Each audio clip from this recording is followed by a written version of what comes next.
Bismillahirrahmanirrahim. Assalamualaikum warahmatullahi wabarakatuh. Di video kesempatan kali ini, Ulun akan menyampaikan pembahasan materi yang berkenaan dengan pengurusan jenazah. Di antara lainnya yaitu adalah memandikannya dan mengapaninya.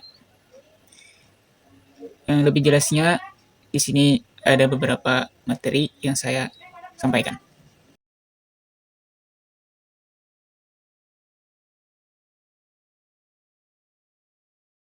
Ini ada materi tentang memandikan jenazah. Di sini ada 12 perangkat yang dibutuhkan untuk memandikan mayat, diantaranya yang pertama adalah sarung tangan. Sarung tangan atau kain untuk dipakai orang yang memandikan agar terjaga dari najis, kotoran, dan penyakit. Yang kedua adalah masker. Masker, kalau bermasker karena juga kebiasaan kita tidak memakai masker ini hanya untuk yang berbahasanya itu profesional. Yang kedua adalah spons. Spons menggosok atau kain untuk membersihkan badan si mayat. Yang keempat adalah daun sidir atau daun bidara jika ada, yang biasanya digunakan untuk mencuci rambut dan kepala mayat. Jika tidak ada, maka bisa diganti dengan sampo atau sabun. Yang keenam adalah satu ember sebagai wadah air. Yang ketujuh adalah satu ember sebagai wadah air kapur barus. Yang kedelapan adalah gayung. Yang kesembilan adalah kain untuk menutupi aurat si mayit. Yang ke-10 adalah handuk. Kalau handuk, juga pakai kain itu seadanya juga. Yang ke-11 adalah plester atau yang sejenis bila dibutuhkan untuk menutupi luka yang ada pada mayit. Itu kalau berluka lah, kalau kada ada berluka, juga ada plester. Yang ke-12 adalah gunting kuku untuk menggunting kuku si mayit jika panjang. Namanya panjang dipotong, kalau kada panjang juga akan dipotong. Pula di sini adalah tata cara memandikan si mayit. Yang pertama adalah melepaskan persendian mayit dengan lembut. Adapun melepaskan persendian, hikmahnya untuk memudahkan ketika dimandikan. Caranya dengan merentangkan tangannya lalu ditekuk. Direntangkan lalu ditekuk kayak ini. Dilamakan, bahasanya dilamakan. Dan diterentangkan pundaknya lalu ditekukkan. Kemudian pada tangan yang satunya lagi demikian juga dilakukan pada kaki-kakinya. Pegang lalu ditekuk, kemudian diterentangkan sebanyak 2 kali atau 3 kali sampai ia mudah untuk dimandikan.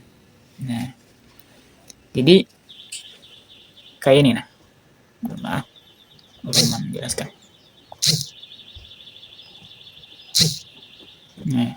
Jadi pembahasan yang nomor 1 itu seperti ini. Seperti ini.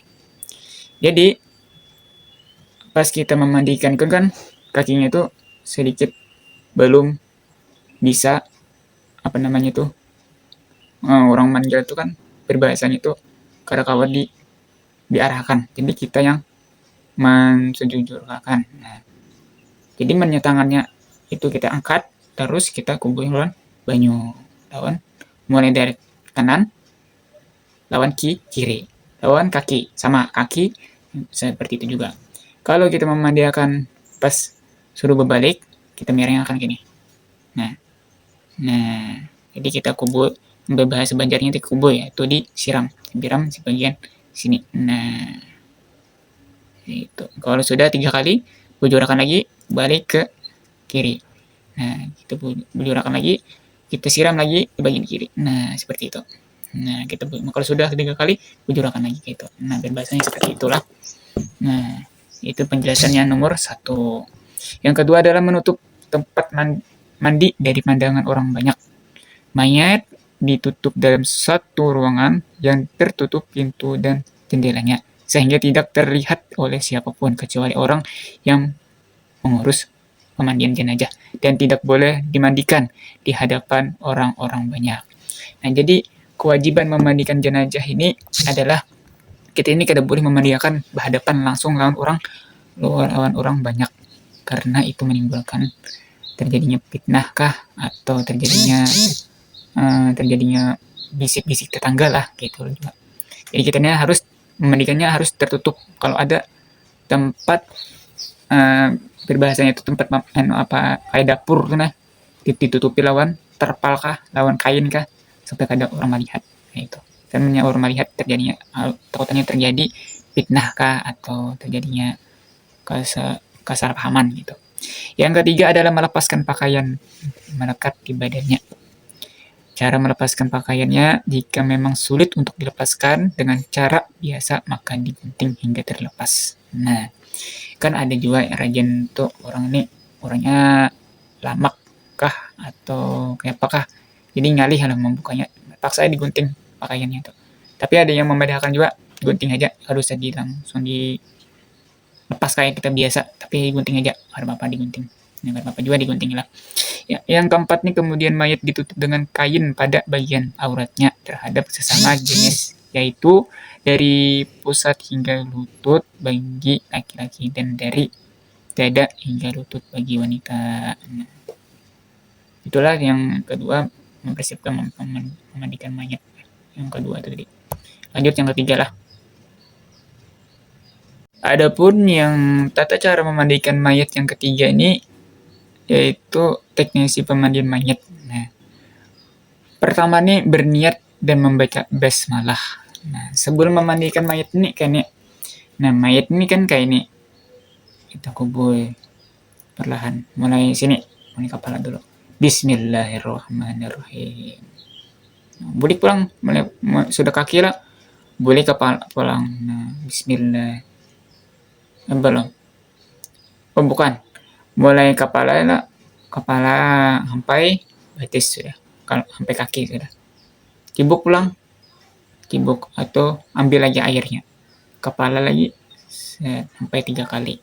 Bersalah 3 kali. Kemudian yang kedua adalah kemudian angkat kepalanya jika ia bukan wanita hamil sampai mendekati posisi duduk. Yang ketiga nih kemudian tekan-tekan perutnya dengan lembut, perbanyak aliran air ketika itu. Nah, itu penting bagi kita saat memandikan mayat. Menekan-nekan perut itu nah, membuang si najis itu nah, supaya kada ada najis lagi tersisa dalam perutnya. Kan nyalih kan mayat ini jejar bubuhan guguran nih sudah berupa mayat, ruang itu sudah terbuka, jadi kada kembali lagi tertutup kayak kita masih hidup nih.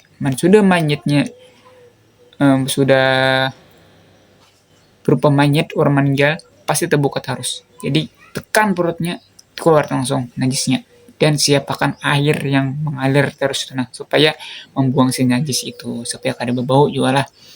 Kemudian yang keempat nih kemudian lapisi tangan dengan kain dan lakukan istinja, cebok dengannya. Nah, namun diharamkan menyentuh aurat orang yang berusia 7 tahun atau lebih. Kemudian yang kelima nih kemudian memasukkan kain yang basah dengan jari-jari ke mulutnya. Lalu gosokkanlah giginya dan kedua lubang hidungnya. Dan keenam, bersihkan keduanya tanpa memasukkan air. Nah, kemudian lakukan wudhu pada si mayit. Nah, bukan kita aja yang masih hidup dalam wudhu, tapi mayit wajib juga diwudhukan. Sunnah lah wudhu.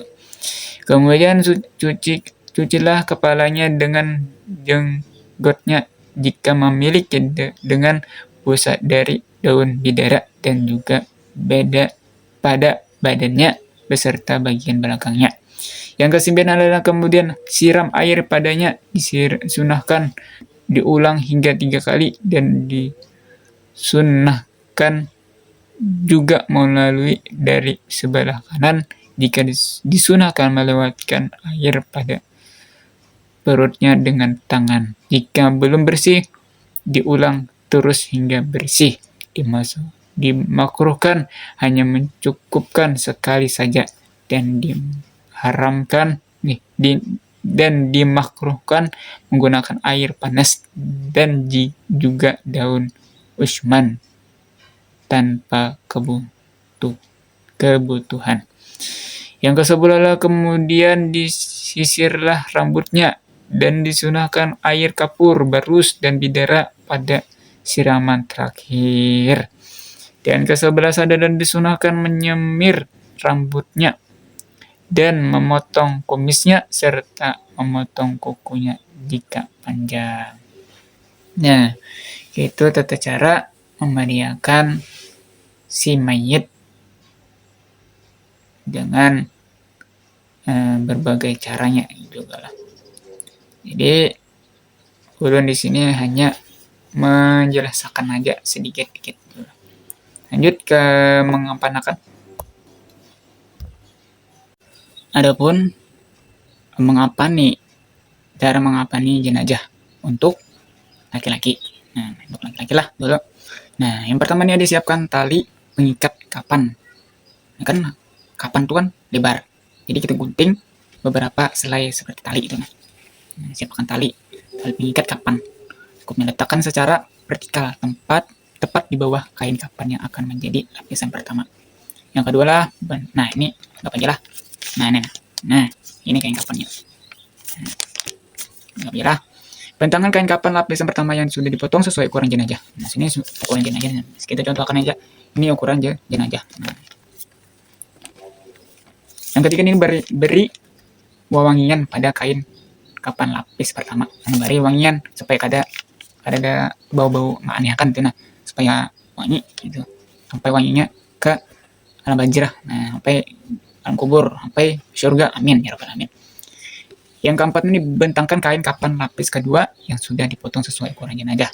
Sudahlah tadi beri wewangian pada kain kapan lapis kedua. Nah, ini lapis kedua pulang. Anggap aja ini lapis pertama, ada lagi lapis kedua, beri lagi wangian. Gitu. Bentangkan kain kapan lapis ketiga yang sudah dipotong sesuai ukuran jenazah. Nah, yang ketiga pulang. Berikan wewangiannya pulang. Letakkan jenazah di tengah-tengah kain kapan lapis ketiga. Nah, itu adalah dari lapis pertama, lapis kedua, lapis ketiga. Nah, sudah dibentangkan lah, sudah ditaruhkan. Ini anggap jenazahnya. Nah, ini kepalanya, ini batisnya. Nah, anggap aja nih. Nah, kain kapannya. Nah, ini bentangkan aja jenazahnya sudah dilapisi sembratan, sudah lengkap sudah. Nah, dibentangkan aja jenazahnya semuanya. Nah, dibentangkan. Nah, dibentangkan sudah. Amannya sudah dibentangkan kayak ini, apalagi jarnya. Bentangkan kain lapis ketiga yang sudah dipotong sesuai ukuran jenazah. Berikan wewangian, letakkan jenazah di tengah-tengah kain kapan ketiga lapisnya. Tutup dengan kain lapis ketiga dari sisi kiri ke kanan, kemudian kain dari sisi kanan ke kiri. Yang kanan dulu ya. Anggapannya di sini. Nah, ini anggapannya kanan. Nah, ini bagian kanan. Nah, bagian kanan dulu. Bagian kanan tidak. Ini harusnya dipotong kan ya, dipotong. Nah, supaya harus kepalanya. Nah, kalau sudah, nah kainnya lah. Nah, sudah. Dianggapnya sudah. Bagian kanan, bagian kiri. Nah, kalau sudah, bagian kiri, bagian kanan. Apalagi tutup dengan kain lapis pertama dari sisi ke kiri ke kanan, kemudian kain dari sisi kanan ke kiri. Nah, bagi yang tiga tadi sudah ditutup pula, tutup kainnya sudah tutup. Karena bagian kedua, kain kedua pulang, tutup lagi. Nah, diberikan. Nah, dikasih rangga-rangga lah juga gitu. Jadi, kemudian tutup dengan kain lapis pertama dari sisi ke kiri ke kanan, kemudian kain dari sisi ke kanan ke kiri. Nah, itu yang pelajari. Sudah lah, diikat lagi. Diikat dengan tali pengikat yang sudah disediakan. Diikat mulai kepala, perut, dan sampai kaki. Nah, diikat sudah. Semuanya sudah diikat. Nah, itu ada di sini bagian yang belum ada. Yang ada catat bagian popok atau cawat. Nah, popok cawat lah. Jadi itu bahasanya itu sunnah juga lah. Sunnah bagi kita Jadi dicawati si mayat itu supaya auratnya itu kada terbuka supaya kada menonjol aja orang bahari itu itu. Jadi ini di sini kada terbuat lah. Jadi buan pian cari aja di HP cara membuat apa bahasa Indonesia sempak sempak jenazah. Nah, itu. Nah, sudah sekian itu saja yang mau sampaikan lah dalam pelaksanaan tugas dari mulai memandikan sampai mengapankan. Sekian, terima kasih. Wassalamualaikum warahmatullahi wabarakatuh.